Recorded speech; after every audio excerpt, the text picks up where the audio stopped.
So hello my dear students, my dear friends, कैसे हैं आप सभी लोग। उम्मीद करता हूं आप सभी लोग बहुत अच्छे से होंगे, आपकी पढ़ाई अच्छे से चल रही होगी।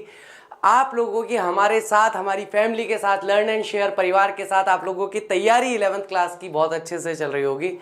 बेसिकली गाइज, आप लोग ये बात मान करके चलिए कि इस साल अगर आप वर्ड मीनिंग्स यानी कि वोकेबलरी को अच्छे से तैयार करते हैं, साथ ही साथ उसी के साथ में अगर आप ग्रामर को अच्छे से प्रिपेयर करते हैं 12th क्लास में, और 12th क्लास के बाद के जो एग्जामिनेशंस हैं उसमें आपको इतनी सहूलियत मिल जाएगी कि आपको इंग्लिश को लेकर के बहुत ज़्यादा परेशान होने की आवश्यकता नहीं पड़ेगी।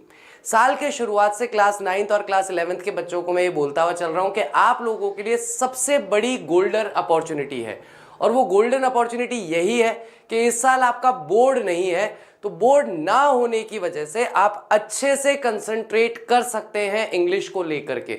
इस साल अगर आप इंग्लिश को लेकर के बढ़िया कंसंट्रेशन करते हैं, अच्छे से अगर पढ़ते हैं, चीज़ों को देखते हैं, अपनी वोकेबलरी तैयार करते हैं, इंग्लिश लिखना सीखते हैं, विश्वास मान के चलिए कि अगले साल आपको केवल कहानियां सुननी है। बस केवल कहानियां आपने सुन ली, आपको आंसर सारे पता चल गए। अब आपके दिमाग में एक छोटी सी बात चलेगी कि आंसर तो मुझे सारे पता हैं, इंग्लिश मुझे लिखनी आती है, तो मुझे इंग्लिश की ज़्यादा कोई टेंशन है नहीं।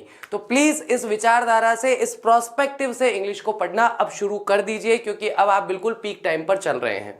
चलिए गाइस, तो स्टार्ट करते हैं आज की इस कक्षा को। आज बात होने वाली है the scientific point of view. हमारे जीवन में बहुत तरह के विचार होते हैं, बहुत तरह की विचारधाराएं होती है, बहुत सारे नजरिए या दृष्टिकोण होते हैं चीज़ों को देखने के, कार्यों को करने के। अब जब हमें पता है कि हमारे बहुत सारे नजरिए हैं, बहुत सारे दृष्टिकोण हैं, तो उनमें से एक दृष्टिकोण वैज्ञानिक दृष्टिकोण भी होता है। वैज्ञानिक दृष्टिकोण को आप एक चाहे तो मेरे कहने पर, वैसे होता नहीं है लेकिन फिर भी समझने के हिसाब से कह लीजिए, तार्किक दृष्टिकोण। तार्किक दृष्टिकोण का क्या मतलब है कि भैया जब भी आप किसी कार्य को करते हैं, किसी बात को आप सत्य मानते हैं, तो उसके पीछे एक तार्किक कारण होना चाहिए, आपके पास तथ्य होने चाहिए, आपके पास सबूत होने चाहिए, तभी आप उसे एक तार्किक कारण मान सकते हैं, अन्यथा नहीं मान सकते। बहुत सारी धार्मिक मान्यताएं भी होती है, बहुत सारी रूढ़िवादी मान्यताएं भी होती है, लेकिन ये चैप्टर जो है वह आपका ध्यान पूरी तरह से आकर्षित करेगा। किस चीज के लिए आकर्षित करेगा? तो वह आकर्षित करने वाला है साइंटिफिक पॉइंट ऑफ व्यू की ओर। तो चलिए पहले समरी करते हैं, समरी करने के बाद फिर स्टोरी स्टाइल में एक बार समझेंगे, है ना। क्योंकि समरी करने से क्या है, आपको एक थोड़ा सा पॉइंट टू पॉइंट आपको बहुत सारी चीजें अच्छी देखने को और जानने को मिल जाएंगी। तो शुरू करते हैं आज के हमारे इस लेक्चर को। प्रोफेसर JBS हेल्डिन जो है उन्होंने इसको लिखा है। ये उनका एक ऐसे है, मतलब ये जो हम पढ़ने वाले हैं ये एक निबंध है, जो कि द इनइक्वालिटी ऑफ मैन यानी मनुष्य की असमानता से लिया गया है, यानी कि एक ऐसे लिया गया है। डिस्कशन ऑफ साइंटिफिक टॉपिक, और इस पूरे चैप्टर में हम लोग डिस्कशन करेंगे अलग अलग, मतलब ये चैप्टर उदाहरणों से भरा हुआ है। पढ़ने के पॉइंट्स बहुत कम है, उदाहरण इतने हैं कि आपको सारी बात बहुत आसानी से समझ में आ जाएगी। तो यहाँ पर डिस्कशन है, यहाँ पर आप लोग कह सकते हैं कि बातचीत करने वाले हैं, कह सकते हैं मंत्रणा करने वाले हैं साइंटिफिक टॉपिक्स को लेकर। Importance of science in daily life, और हमारे रोजमर्रा के जीवन में साइंस का क्या महत्व है, विज्ञान का क्या महत्व है, सबसे इंपॉर्टेंट पॉइंट इस चैप्टर का यही है। ठीक है, कि हमारे रोजमर्रा के जीवन में है, पुरुष है, स्त्री है, नर है, नारी है। पहले हम लोग किसी और चीज का इस्तेमाल करते थे, पहले हमारे पास संसाधन बहुत लिमिटेड थे। जैसे जैसे विज्ञान जो है वो प्रगति कर रहा है, वैसे वैसे हम लोग भी अपने जीवन में प्रगति कर रहे हैं। ठीक है, आज हमारे आसपास आप देखो कि हम लोग चारों तरफ से साइंटिफिक गैजेट्स जो हैं, है ना, यानी कि विज्ञान ने हमें जिन जिन उपकरणों का साधन करके दिया है, हम उन सारी चीजों से घिरे हुए हैं। पर्सनली, निजी तौर पर मैं मानता हूं, ये मेरा निजी तौर पर मानना है, आप इसे सही भी मान सकते हैं, गलत भी मान सकते हैं, कि साइंस जो है उसके मतलब वो सिक्के के दो पहलू वाली बात है। साइंस का जितना हमें लाभ हुआ है उतनी हमें हानि भी हुई है। ये मेरा निजी दृष्टिकोण है, चैप्टर से मिलता हुआ नहीं है। ठीक है, कि विज्ञान से हमें जितना लाभ हुआ है उतनी ही हानि भी हुई है, लेकिन इस चैप्टर में हम लोग उसके लाभ के बारे में ज्यादा बात करेंगे। ठीक है, the impact of science on an ordinary man and women is at present twofold, यानी कि जो इम्पैक्ट है, जो कि प्रभाव है, किस चीज का प्रभाव है, साइंस का प्रभाव जो है एक सामान्य, ऑर्डिनरी का मतलब क्या है, एक सामान्य पुरुष या महिला पर अगर आप देखें तो वह प्रेजेंट में यानी वर्तमान में टू फोल्ड है। टू फोल्ड का मतलब है दो गुना है, यानी कि दो गुना लाभ हमें इससे प्राप्त हो रहा है या दो गुना प्रभाव हमारे जीवन पे पड़ रहा है। We are benefited by scientific discoveries, हम लाभान्वित हुए हैं। बेनिफिटेड का मतलब क्या है, हम लाभान्वित हुए हैं। किस चीज से लाभान्वित हुए? तो साइंटिफिक डिस्कवरीज से, वैज्ञानिक खोज से हम लाभान्वित हुए। एंड इन्वेंशंस, और आविष्कार। इन्वेंशंस का मतलब क्या है, वैज्ञानिक जितने भी आविष्कार हैं उसका भी हमें लाभ प्राप्त हुआ है, और वैज्ञानिक जितनी भी खोज हुई है उसका भी हमें लाभ हुआ है। Science gives us many convenient things, विज्ञान जो है वह हमें देता है बहुत सारी कन्वीनियंट चीजें देता है, आरामदायक चीजें देता है, जिससे हमारा जीवन थोड़ा आसान हो जाता है। लाइक रेलवे, जैसे कि रेलवे है, मोटर कार है, एरोप्लेन है, इलेक्ट्रिसिटी है। अब इस पे तो हिंदी में क्या बताऊं, रेलवे का मतलब क्या है, रेल यातायात, मोटर कार भी, मोटर कार भी है हमारे पास, एरोप्लेन भी हो गया, इलेक्ट्रिसिटी यानी कि विद्युत भी है। It has made our life comfortable, और इन सारी चीजों ने मिलकर के हमारे जीवन को कैसा बना दिया है, आरामदेह बना दिया है। हमारा जीवन आरामदेह बन गया। हालांकि जितना आरामदेह बना है उतना ही ज्यादा हम लोग आलसी भी हुए हैं। हमारा जीवन आरामदेह बनने के साथ साथ जितने आरामदेह होते जा रहे हैं उतने आलसी भी होते जा रहे हैं। सेकेंडली, दूसरी चीज, science effects a common man's opinion too, विज्ञान जो है वो किसी भी सामान्य आदमी की जो राय होती है उसे भी बदल देता है। किसको बदल देता है? राय को बदल देता है। जैसे मैंने वो समय देखा है जब स्मार्टफोन्स नए नए आए थे, और स्मार्टफोन्स जब नए नए आए तो उन्होंने किशोर अवस्था के और युवा अवस्था के लोगों पर सबसे ज्यादा प्रभाव जमाया। अब प्रभाव तो जमाया, और उसके बाद में घर वालों की पड़ना शुरू हुई गालियां। दिन भर फोन चलाता रहता है, दिन भर फोन में घुसा रहता है, फोन के अलावा कोई काम नहीं है। तो 4 साल 5 साल का एक टेन्योर मैंने देखा जिसमें जो बड़े हैं, जो वयोवृद्ध थे, वो फोन नहीं चलाते थे, मतलब वो फेसबुक, इंस्टाग्राम, यूट्यूब ये सब नहीं चलाते थे। तब तक वो एक अलग जीवन जी रहे थे। अब वो समय आ गया है कि 80 वर्ष का व्यक्ति भी, 75 वर्ष का व्यक्ति भी शहर में फोन चला रहा है, सेलफोन चला रहा है और सेलफोन के पीछे लगा हुआ है। अब वो दूसरों, अब अपने बच्चों को, पोतों को कह ही नहीं पाता कि क्या फोन में घुसे रहते हो, क्योंकि जब उन्हें समझाने की बारी आती है कि वो अपने बच्चों पोतों को समझाएं, तो वो खुद ही दिन भर फोन में लगे रहते हैं। जब उन्हें समय मिल जाए तब वो फोन चालू करके बैठ जाते हैं, वो इंस्टाग्राम चलाते रहते हैं, फेसबुक चलाते रहते हैं। ज्यादातर मैंने देखा है जो वयोवृद्ध किस्म के लोग हैं वो फेसबुक ज्यादा यूज करते हैं। फर्स्ट नंबर पे फेसबुक ज्यादा यूज करते हैं, सेकंड नंबर पे यूट्यूब, थर्ड नंबर पे इंस्टाग्राम का यूज करते हैं। कुछ ऐसे वयोवृद्ध और बुजुर्ग लोग जो है मेरे कांटेक्ट लिस्ट में भी है, वो स्नैपचैट पे भी है। मैं कह मैं ही नहीं हूँ स्नैपचैट पे, तो तुम लोग स्नैपचैट पे भी आ गए मेरे से पहले है। तो यही चीज है कि विज्ञान का जो प्रभाव है वो एक आम आदमी की राय को भी बदल देता है। पहले लोगों को लगता था फोन में क्या पढ़ाई होती है, वहां जाओ, कोचिंग में जाओ, ट्यूशन जाओ, पढ़ने जाओ। अब जब आप घर में बैठ के पढ़ रहे हैं, कई बच्चों ने अच्छे परिणाम दिए हैं घर में बैठ के ही पढ़ाई करके, घर में बैठ के ही मेहनत करके, तो घर वालों को अब लगने लगा है कि यार जब घर में बैठ के ही पढ़ाई हो सकती है तो बाहर जाके ही क्यों पढ़ना, घर में बैठ के ही पढ़ लो। अब कोई बच्चा गांव में है और वो कहे मैं तो दिल्ली ही जाऊंगा पढ़ने, बेटा दिल्ली में ऐसा क्या पढ़ लेगा? जो दिल्ली वाले हैं वो ऑनलाइन आके खुद ही पढ़ा रहे हैं, तो वही पढ़ लो। बोलो हाँ कि ना? तो इसलिए इंसानों की राय भी बदली है, सोच भी बदली है। आर आइडियाज ऑफ यूनिवर्स, हमारे जो भी विचार थे यूनिवर्स को लेकर के, पूरे ब्रह्मांड को लेकर के, द बिगिनिंग ऑफ लाइफ, जीवन की शुरुआत को लेकर के। अब जैसे जीवन की शुरुआत को लेकर के हम लोग सामान्य क्या मानते हैं, बहुत सारे लोग ये मानते थे कि भाई होमोसेपियंस थे, बंदर से चिंपैंजी हुए, चिंपैंजी से फिर धीरे धीरे विकास होकर आदि मानव हुए, आदि मानव से फिर मानव बने। सामान्यतः ये माना जाता है, मतलब एक सामान्य विचारधारा यही है। लेकिन द थ्योरी ऑफ इवोल्यूशन जब आई तो बहुत सारे लोगों की चीजें बदलने लगी। अभी एक ऐसी थ्योरी चल रही है, आप देखना, रिसर्च करना, बहुत सारे लोगों का यह मानना है कि मनुष्य प्रजाति या मनुष्य जाति को मिलने वाली चीजें कोई एलियंस आकर के छोड़ के गए। चल रही है डिस्कवरी। हो सकता है एक दिन ये डिस्कवरी सच भी साबित हो जाए। हो सकता है डार्विन की थ्योरी जो है वो धरी की धरी रह जाए और पता चले कि हम पृथ्वी के निवासी है ही नहीं, हमारे पूर्वज कोई एलियन थे जो आकर के हमें यहाँ पर छोड़ गए और हमें यहाँ पर कुछ समझ में नहीं आया कि क्या करना है। तो मनुष्यों ने क्या किया, प्रजनन किया और जनसंख्या बढ़ा ली। केवल क्या जनसंख्या बढ़ाओ, कोई काम नहीं है लाइफ में। तो हो सकता है भाई कौन कह सकता है? अभी आने वाली थ्योरीज, आने वाली जो डिस्कवरीज है वो तो अभी आई नहीं। तो हमारा जो विचार है यूनिवर्स को लेकर, पृथ्वी कैसी है, पृथ्वी गोल है, अभी भी आज हम बोलते पृथ्वी गोल है, वैज्ञानिक भाषा में आप बोलोगे पृथ्वी अंडाकार है, गोल नहीं है, पूरी राउंड शेप में, सर्किल में नहीं है, अंडाकार है, ओवल शेप में है। तो अब ये लो, ये एक और थ्योरी चेंज हो गई, विचार बदल गया, राय बदल गया ब्रह्मांड को लेके। जीवन की शुरुआत कैसे हुई? एंड मैन ऑन अर्थ, मनुष्य जो पृथ्वी पर है, are based more on scientific explanation, यानी कि पृथ्वी का जो मानव है वह ज्यादा बेस करता है, ज्यादा निर्भर करता है किस चीज पर? साइंटिफिक एक्सप्लेनेशन पर, यानी वैज्ञानिक व्याख्या पर ज्यादा निर्भर है, देन ऑन एनीथिंग एल्स, बजाय किसी और चीज के। Now science is believed more than religion.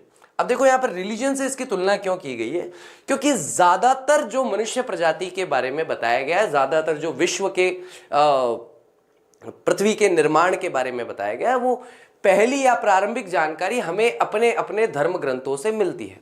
सभी समुदायों के अपने अपने धर्म ग्रंथ हैं, बाइबल में भी उस बारे में थोड़ा बहुत कुछ बताया हुआ है, कुरान में भी है, सनातन के जो ग्रंथ हैं, वेदांग हैं, उनमें भी काफी कुछ बताया हुआ। तो अलग अलग धर्म में, धार्मिक ग्रंथों में अलग अलग तरह से पृथ्वी की उत्पत्ति बताई गई है ना।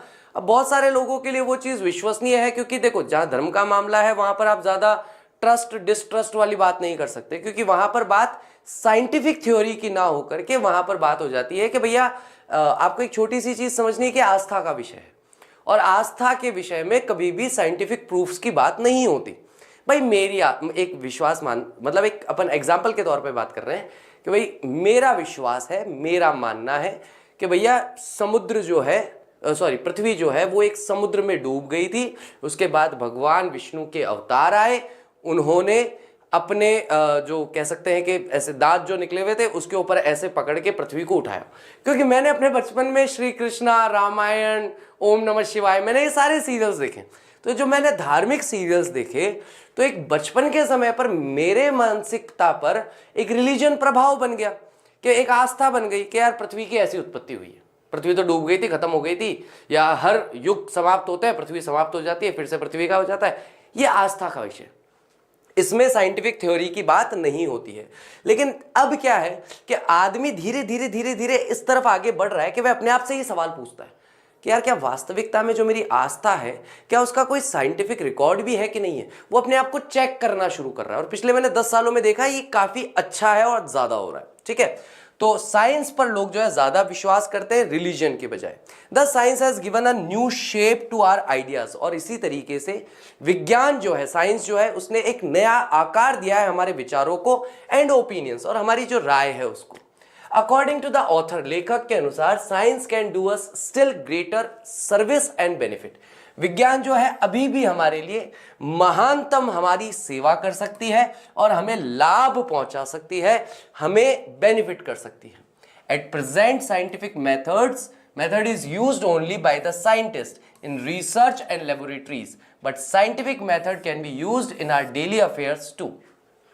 वर्तमान में साइंटिफिक मेथड यानी कि वैज्ञानिक विधि जो है उसका इस्तेमाल किया जाता है केवल और केवल साइंटिस्ट के द्वारा, वैज्ञानिकों के द्वारा रिसर्च करने के लिए। रिसर्च को हिंदी में कहते हैं अनुसंधान के काम के लिए। अब बहुत सारे बच्चे बोलेंगे सर रिसर्च ही ठीक था, ये तो अनुसंधान तो आपने और भारी शब्द दे दिया। बोले रिसर्च तो फिर भी समझ में आ रहा था, अनुसंधान समझ में नहीं आ रहा। और लेबोरेटरीज किसको कहा जाता है? प्रयोगशाला के लिए। तो विज्ञान का ज्यादातर जो विज्ञान के मेथड है उनका प्रयोग ज्यादातर किसके लिए होता है? या तो अनुसंधान के लिए होता है या प्रयोगशाला में होता है। But scientific method can be used in our daily affairs to.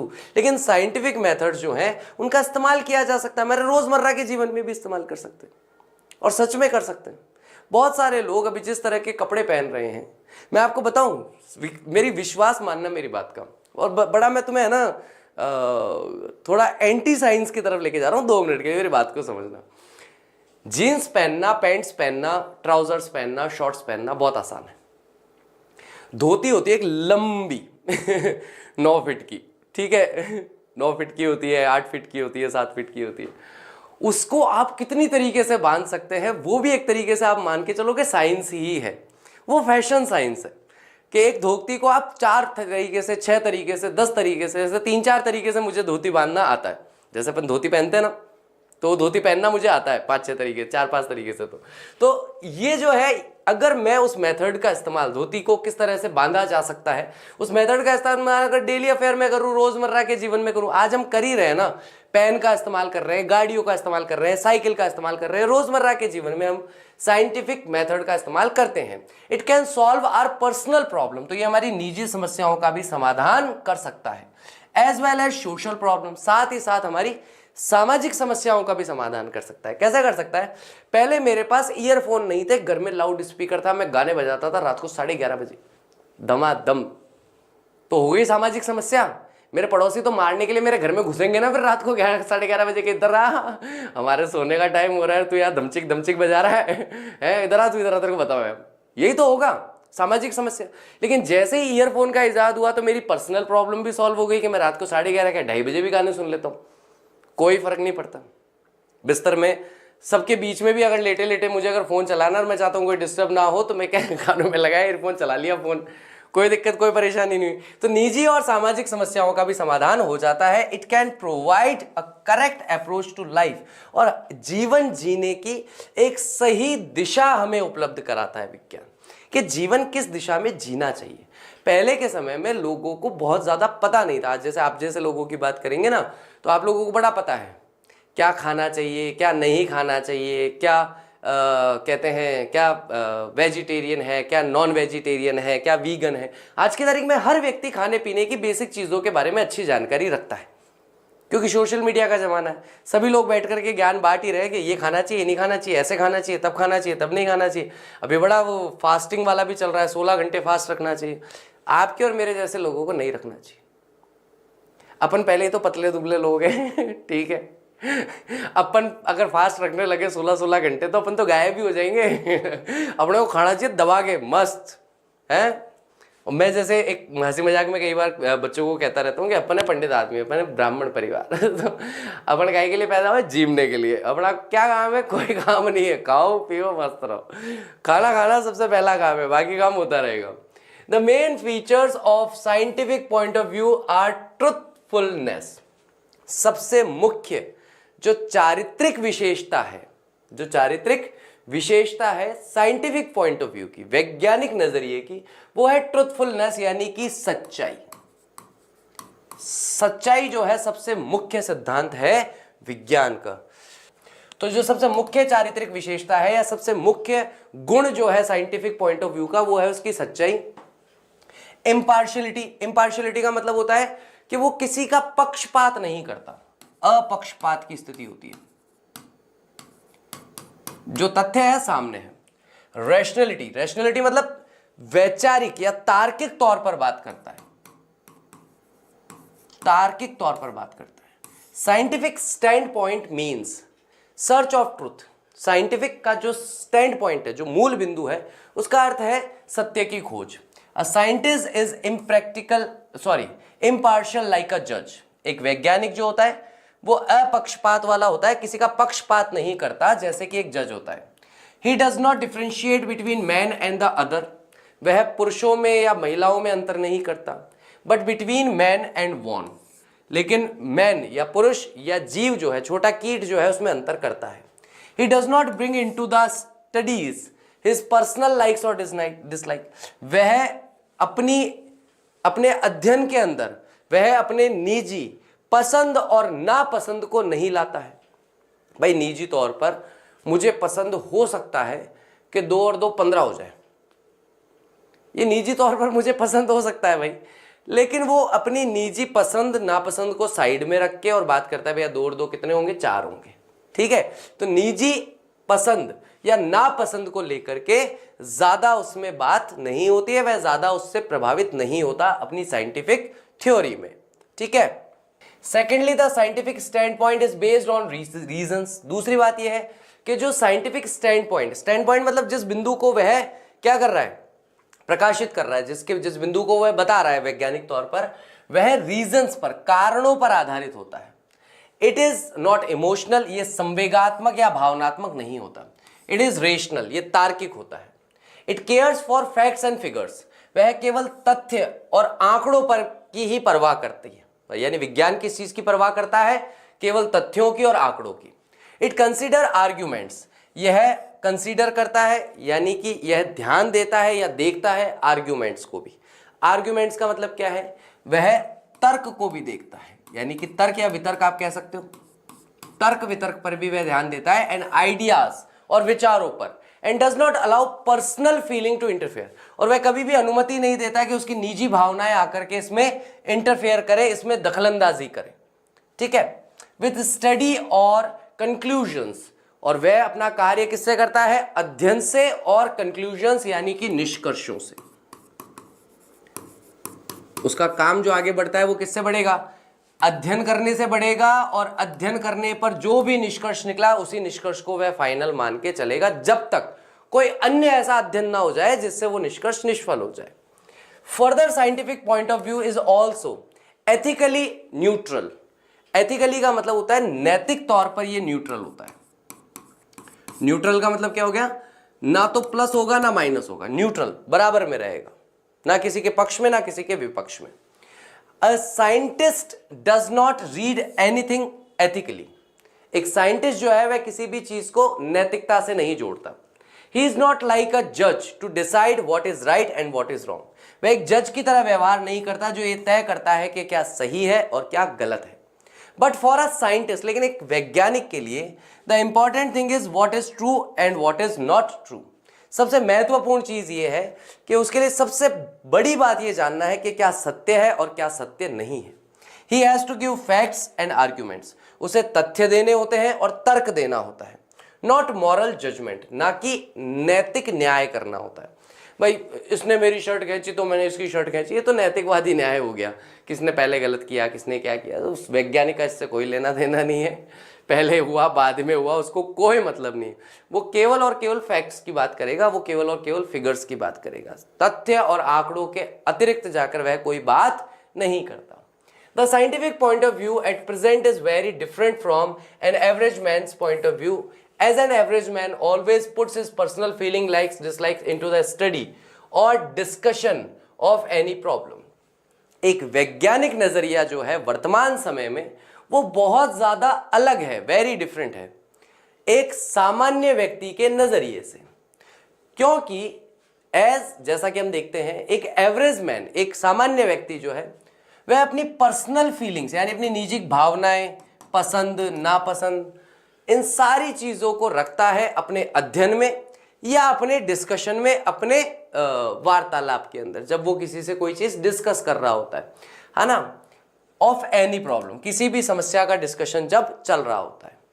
He always calls it either good or bad. He always calls it either good or bad. तो वह व्यक्ति जो है हर समस्या को या तो अच्छा मानता है या बुरा मानता है। He does not care for facts and figures. एक सामान्य व्यक्ति, एक एवरेज व्यक्ति जो है वह परवाह नहीं करता, केयर का मतलब परवाह नहीं करता फैक्ट्स और फिगर्स की, तथ्यों की और आंकड़ों की। To compare, to contrast the scientific stand point with popular kind of thinking, the writer gives us a few examples.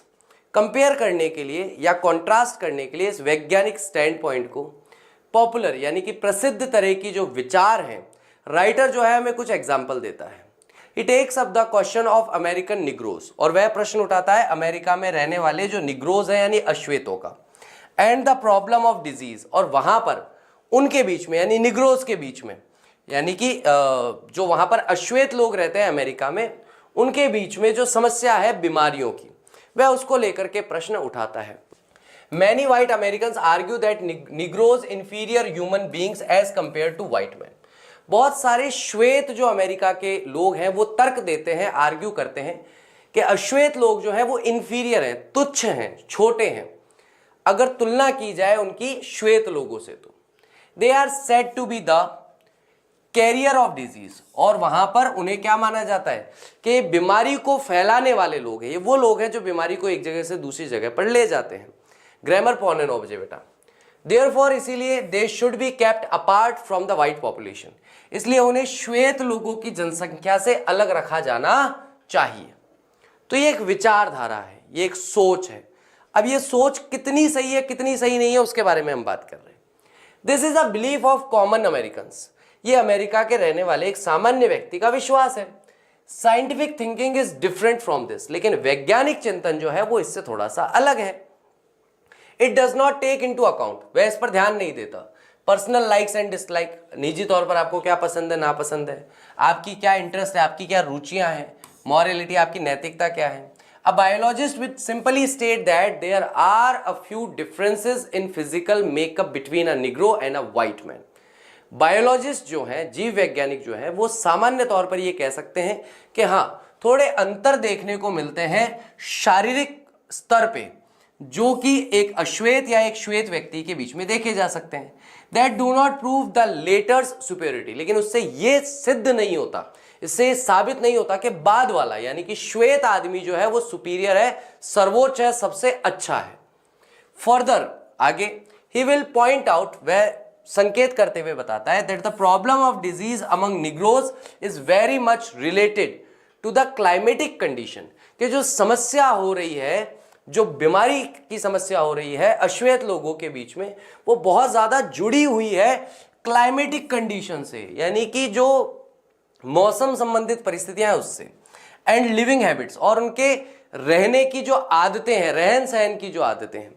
To live in the field, क्योंकि वो खेत में रहते हैं, और इन साउथ रीजन या फिर दक्षिणी क्षेत्र में रहते हैं, सूट्स द नीग्रोज, और ये जो पर्यावरणीय क्षेत्र है वो नीग्रोज के लिए अच्छा है। They are disease only in north, उन्हें बीमारियां लगती है जब वो नॉर्थ या उत्तरी दिशा में आते हैं और इन फैक्ट्रीज या वो फैक्ट्री में काम करते हैं। They die there more quickly, उनकी मृत्यु वहां पर ज्यादा तेजी से होती है। दिस कंक्लूजन, ये जो निष्कर्ष है, is based on facts and argument, ये निष्कर्ष तथ्यों पर और तर्कों पर निर्भर है, not on personal likes and interest, ना कि निजी पसंद या निजी रुचि पर। Again the writer compares the two view, popular and scientific. फिर से यहां पर राइटर जो है वे दो व्यूज को कंपेयर करते हैं। एक तो पॉपुलर व्यू, एक ऐसा व्यू जो बहुत ज्यादा प्रसिद्ध है, एक ऐसा नजरिया जो बहुत ज्यादा प्रसिद्ध है, और दूसरा वैज्ञानिक नजरिया। इन दो चीजों को वो तुलनात्मक रूप से देखते हैं। Popular views regarding disease are this, that it is punishment given by God and the result of committing sin. तो सबसे पॉपुलर या प्रसिद्ध नजरिया तो यह है बीमारियों के बारे में कि भगवान के द्वारा दिया गया श्राप है, पनिशमेंट है, आपको दंड दिया जा रहा है, या फिर ये आपने जितने भी पाप किए उन पापों का परिणाम है। साइंटिफिक व्यू से, लेकिन वैज्ञानिक नजरिया कहता है that disease are due to disobedience of physical और नेचुरल लॉज, कि बीमारियां क्यों होती है? अगर हम डिसओबीडियंस करते हैं, अवज्ञा करते हैं, आज्ञा का पालन नहीं करते हैं, शारीरिक और प्राकृतिक नियमों का पालन नहीं करते हैं, तो बीमारी होती है। At last, the author says that the scientific inventions have no meaning for us unless we adopt scientific point of view or thinking. अंत में यह ऑथर कहते हैं कि साइंटिफिक इन्वेंशंस यानी कि वैज्ञानिक आविष्कार जो हैं उनका कोई मतलब नहीं है हमारे लिए अगर हम वैज्ञानिक नजरिया या वैज्ञानिक विचारधारा जो है उसका प्रयोग नहीं करते हैं। तो यहाँ पर हम लोगों ने बहुत सारे पॉइंट्स डिस्कस करें। कल हम इस चैप्टर को line to line and word to word discuss करने वाले हैं। चलिए, उम्मीद करता हूँ आज का लेक्चर अच्छी तरीके से समझ में आया होगा, आपने अच्छे से एंजॉय किया होगा। Thank you very much. I will see you tomorrow. Till then take care of yourself. Bye bye. I will see you soon. Bye. Take care.